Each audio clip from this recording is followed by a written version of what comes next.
madaxweynihii hore ee Soomaaliya Maxamed Cabdullaahi Farmaajo ayaa soo saaray baaq taageero ah oo ku wajahan ciidamada qaranka ee dagaalka kula jira maleeshiyada Al-Shabaab. Farmaajo ayaa qoraal uu soo dhigay Facebook-kiisa ku sheegay inay waajib tahay in la garab istaago ciidanka si aan u xaqiijino dalkeena oo xor ka ah argagixisada. Hadalkiisa ayaa ku soo aadaya xilli taageerayaashiisa ay maalmihii dhowaa u rayaaqeen guuldarrooyinkii ciidanka soo gaaray si ay ugu xumeeyaan dowladda uu madaxweyne ka yahay Xasan Sheekh Maxamuud oo ay qabyaalad darteed ku diidan yihiin.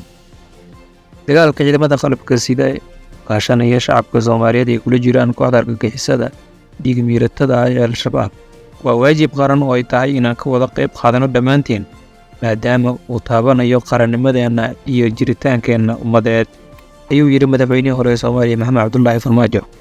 Howlgallada dalkeena looga xoreynayo argagixisada inoo diideen nolosha amniga horumarka waa qorshe qaran oo socday dhowr iyo 10 sano ee u dambeysay, waxaana waajib ah in la garab istaago ciidanka xoogga si aan u xaqiijino dalkeena oo xorka ah argagixisada.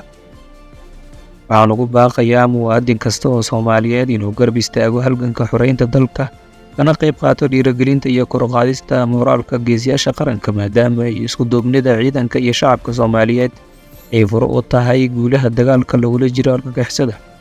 Allah u naxariisto halyeeyadii naftooda u huray in dalkeena ay ka xoreeyaan argagixisada.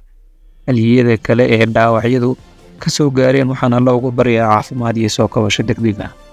Taasina wuxuu ahaa qoraalkii uu soo qoray mareegta uu Facebook ku leeyahay madaxweynihii hore ee Soomaaliya Maxamed Cabdullaahi Farmaajo. Waad ku mahadsantihiin daawashada muuqaalkan.